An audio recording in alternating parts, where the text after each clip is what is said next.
காதர் மொஹிதீன் சாஹிப் தன்னலம் மறந்து சமுதாய நலனுக்காக வாழ்பவர், ஒளி வீசும் நெறிகாட்டி காவலனாக காப்பவர். அவர் சேவை ஒரு ஒளிக்கோபுரம், அவர் வாழ்வு ஒவ்வொருவருக்கும் வழிகாட்டும் நிழல். 1940ஆம் ஆண்டு ஜனவரி 5ஆம் தேதி ஐரோப்பாவில் 2ஆம் உலகப் போர் வெடித்திருந்த நேரம். ஆனால் தென்னகத்தில் ஒரு அழகிய வெள்ளிக்கிழமை, ஜும்மாவின் நன்னாள். அன்றைக்கு ஒரு குழந்தை பிறந்தது. நாடு சுதந்திரம் அடைவதற்கு முன்பு பிரிட்டிஷ் ஆட்சியில் புதுக்கோட்டை மாவட்டத்தில் எந்தவித அடிப்படை வசதிகளும் இல்லாத ஒரு குக்கிராமம் திருநல்லூர். அங்கே முகமது ஹனீஃப் ராவுத்தர் என்ற வணிக தலைவருக்கும் அன்பு நிறைந்த காசிம் பீவி அம்மையாருக்கும் ஒரு ஆண் மகன் பிறந்தான். அந்த குழந்தையின் பெயர் KM காதர் மொஹிதீன். அவருடைய தந்தை ஒரு விவசாயியாக மட்டுமல்லாமல் தோல் வியாபாரியாகவும் இருந்தார். அவர் ஆழமான மார்க்கப்பற்று கொண்டவர். ஹனீஃப் ராவுத்தர் அவ்வூர் மக்களின் பிரச்சனைகளுக்கு தீர்வு கூறும் மக்களின் நம்பிக்கையை பெற்ற தலைவராக விளங்கினார். 30 அல்லது 40 குடும்பங்கள் மட்டுமே வாழ்ந்த அந்த கிராமத்தில் முஸ்லிம் குடும்பங்கள் விரல் விட்டு எண்ணும் எண்ணிக்கையில் தான் இருந்தன. அதில் பேராசிரியர் அவர்களின் குடும்பமும் ஒன்றாகும்.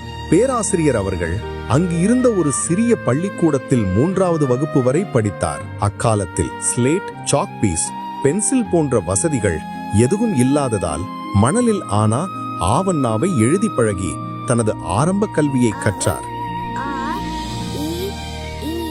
நாடு விடுதலை அடைந்த பிறகு அந்த சிறிய பள்ளிக்கூடமும் மூடப்பட்டதால் தினமும் 5 அல்லது 7 கிலோமீட்டர் தூரம் வரை நடந்து சென்று ஊருக்கு வெளியே இருந்த திண்ணை பள்ளியில் படிக்க வேண்டிய கட்டாய சூழல் ஏற்பட்டது. அங்கு அவருக்கு நல்லான் என்ற பெரியவர் பாடங்களை சொல்லிக் கொடுத்தார். அவர் சொல்லிக் கொடுத்த தமிழ், கணக்கு, வரலாறு உள்ளிட்ட பாடங்கள் அனைத்தும் காதர் மொஹிதீன் அவர்களின் இளமை கால அறிவுக்கு விதைகளாக அமைந்தன. 1948ஆம் ஆண்டில் காதர் மொஹிதீனின் குடும்பம் பல்வேறு காரணங்களால் திருநல்லூர் கிராமத்திலிருந்து திருச்சிக்கு இடம்பெயர்ந்தது. திருச்சிக்கு வந்த பிறகு ஸ்ரீராம் ஆரம்ப பள்ளிக்கூடத்தில் 5ஆம் வகுப்பு வரை கல்வி பயின்றார்.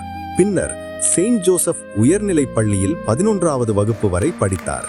படிப்பில் சிறந்து விளங்கிய அவர் அனைத்து பாடங்களிலும் முதல் மதிப்பெண் பெற்று பரிசுகளை அள்ளினார். பள்ளி படிப்பை நிறைவு செய்த பிறகு திருச்சி ஜமால் முகமது கல்லூரியில் PUC படித்து தேர்ச்சி பெற்றார். பின்னர் செயின்ட் ஜோசப் கல்லூரியில் BA வரலாறு பாடப்படிப்பில் தேர்ச்சி பெற்றார். பின்னர் சென்னை பிரசிடென்சி கல்லூரியில் MA வரலாறு படித்தார். அங்கு கல்லூரியிலேயே முதல் மதிப்பெண் பெற்ற மாணவராக இருந்ததால் அவருக்கு காட்டன் தங்க பதக்கம் உள்ளிட்ட பரிசுகள் கிடைத்தன. கல்லூரி படிப்பை நிறைவு செய்த பின்னர் நாகூரின் வரலாறு என்ற தலைப்பில் ஓராண்டு காலம் PhD ஆய்வு பணியில் ஈடுபட்டு கொண்டிருந்த போது திருச்சி ஜமால் முகமது கல்லூரியில் இருந்து ஒரு அழைப்பு வந்தது. கல்லூரி நிர்வாகம் அழைத்ததன் பேரில் வரலாற்றுத்துறையில் 1965ஆம் ஆண்டிலிருந்து 1980 வரை சுமார் 15 ஆண்டுகள் பேராசிரியர் பணியில் மிகவும் சிறந்த முறையில் கல்வி சேவையாற்றினார். காதர் மொஹிதீனின் சுறுசுறுப்பான பணியால் கவரப்பட்ட கல்லூரி நிர்வாகம் கல்லூரி நூலகத்திற்கு பொறுப்பாளராகவும் ஆண்டு மலர் பொறுப்பாசிரியராகவும் அவருக்கு பொறுப்பளித்தது. ஒரு முறை கவிஞர் கண்ணதாசன் கல்லூரிக்கு வந்தபோது அவரிடம் கவிதை எழுதச் சொல்லி மலரில் வெளியிட்ட அனுபவம் பேராசிரியருக்கு உண்டு. கல்லூரியின் வளர்ச்சிக்கும் முன்னேற்றத்திற்கும் மாணவர்களின் நலன்களுக்கும் தம்முடைய பணிக்காலத்தில் எல்லா வகையிலும் முழு மனதுடன் ஈடுபட்டு பாடுபட்ட அவர் திருக்குரான் மஜ்லிஸ் என்னும் அமைப்பின் பொறுப்பாளராக இருந்தார். அப்போது கல்லூரி வளாகத்தில் இருக்கும் மஸ்ஜிதில் ஒவ்வொரு ஞாயிற்றுக்கிழமையும் குரான் விளக்க சொற்பொழிவுகள் நடத்தப்பட முக்கிய காரணமாக இருந்து வந்தார். தனது கல்லூரி ஆசிரியர் பணியின் போது ஏழை மாணவர்களின் கல்விக்கு அதிக முக்கியத்துவம் கொடுத்த பேராசிரியர் அவர்கள் அந்த மாணவர்களின் கல்வி கட்டணத்தையும் தானே செலுத்தி பலருடைய வாழ்க்கையில் ஒளி ஏற்றினார். ஏழை எளிய மாணவர்கள் தங்கி படிக்கும் மாஸ்க் ஹாஸ்டல் என்னும் விடுதியை 15 ஆண்டுகள் நடத்திய போது மாணவர்கள் கல்வியில் உயர்ந்து மேன்மை அடைய அந்த ஹாஸ்டல் வழிவகுத்து கொடுத்தது. இந்த ஹாஸ்டலில் தங்கி படித்த பல மாணவர்கள் தற்போது உலக அளவில் புகழ் பெற்று இருப்பது பேராசிரியருக்கு கிடைத்த பெருமையாகும். பல மாணவர்கள் ஆங்கில மொழி அச்சம் காரணமாக கல்வியில் சரியாக கவனம் செலுத்தாமல் இருந்ததை அறிந்த பேராசிரியர் அவர்களுக்கு தன்னம்பிக்கை ஊட்டும் வகையில் ஆங்கில பாடங்களை நடத்தி சிறந்த வழிகாட்டியாக விளங்கினார். பேராசிரியரின் சிறந்த வழிகாட்டுதல் காரணமாக கல்லூரியை விட்டு செல்ல முடிவு செய்த ஷாகுல் ஹமீத் என்ற மாணவர் தன்னுடைய முடிவை திரும்ப பெற்று MA பொருளாதார பாடத்தில் நன்கு படித்து தேர்ச்சி பெற்று பின்னர் தம்முடைய சொந்த ஊர் புதுவயலில் டுட்டோரியல் கல்லூரி நடத்தி ஏழை எளிய மாணவர்களுக்கு பாடங்களை சொல்லிக் கொடுத்த வரலாறும் உண்டு. அந்த ஹாஸ்டலில் தங்கி படித்த ஏழை மாணவர்களின் பல செலவுகளை தானே ஏற்றுக்கொண்டார். இதன் காரணமாக குடும்ப செலவுகளை குறைத்துக் கொண்டு எளிய வாழ்க்கையை வாழ வேண்டிய சூழலுக்கு அவர் தள்ளப்பட்ட போது மறைந்த அவரது துணைவியார் லத்திஃபா பேகம் மற்றும் 3 மகனார்கள் அனைத்தையும் பெருந்தன்மையுடன் ஏற்றுக்கொண்டு அவரது சமுதாய சேவைக்கு ஒத்துழைப்பு வழங்கினார்கள். பேராசிரியரின் மாமா ரசூல் என்பவர் திருச்சி நானாமுனா தோல்மண்டியில் கணக்கு பிள்ளையாக பணியாற்றிக் கொண்டிருந்தார். அவர் உருது மொழியில் மிகச்சிறந்த அறிஞராக விளங்கினார். 8ஆம் வகுப்பு படிக்கும் அந்த சிறுவயதில் அவரிடம் பழகிய நாட்களில் கவும்மை நாம் எப்போதும் மறக்கக்கூடாது, கவுமிற்காக நாம் உழைக்க வேண்டும் என்று அடிக்கடி அறிவுறுத்தி கொண்டே இருப்பார். அப்போது கவும் என்பதற்கு சரியான அர்த்தம் தெரியாத காரணத்தால் மாமா ரசூல் என்ன சொல்கிறார் என்ற குழப்பம் பேராசிரியருக்கு இருந்து கொண்டே இருந்தது. இப்படிப்பட்ட சூழ்நிலையில் ஒரு நாள் திருச்சியில் அங்குள்ள ஒரு சுவரில் கவுமின் காவலர் கண்ணியத்திற்குரிய காயிதே மில்லத்தவர்களே வருக என்ற விளம்பரம் அவரது கண்ணில் பட்டது.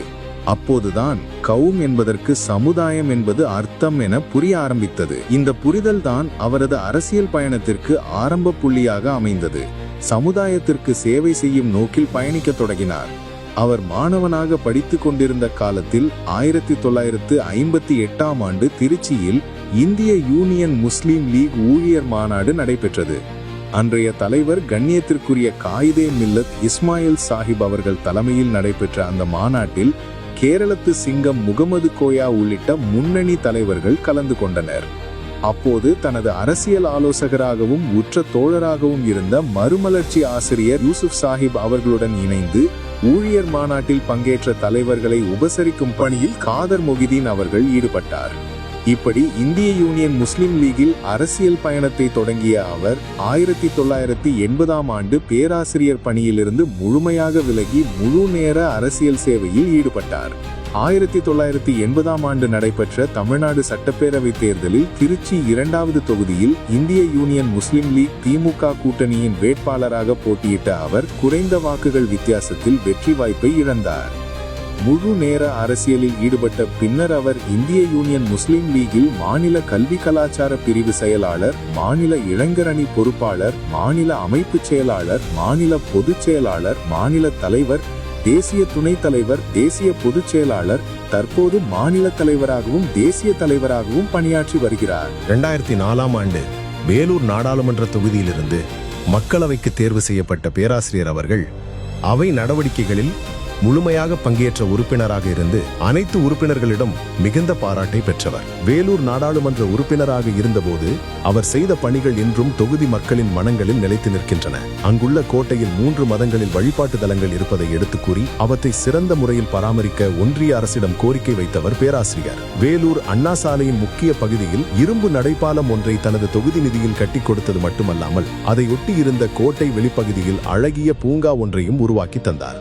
வேலூர் காட்பாடியை இணைக்கும் பிரிட்டிஷ் காலத்து பழைய பாலம் உடைந்து இருப்பதை அறிந்து அங்கு புதிய பாலம் கட்டுவதற்கு முயற்சிகள் மேற்கொண்டு அது குறித்து ஒன்றிய அரசின் கவனத்திற்கு கொண்டு சென்று அதில் வெற்றியும் பெற்றவர். தமிழகத்தில் உள்ள அனைத்து மாவட்டங்களிலும் மாவட்ட அரசு காஜிகள் நியமிக்க வேண்டும் என்ற கோரிக்கை முன்வைத்து அதில் வெற்றியும் பெற்றவர் பேராசிரியர். அவர் நாடாளுமன்ற பதவி காலத்தில் இந்திய அரசின் சார்பில் அமெரிக்காவில் நடைபெற்ற ஐக்கிய நாடுகள் சபையின் கூட்டத்தில் பங்கேற்று இந்திய நாட்டின் தனித்தன்மை, நல்லிணக்கம் குறித்தும் உரையாற்றி அனைவரின் பாராட்டை பெற்றார்.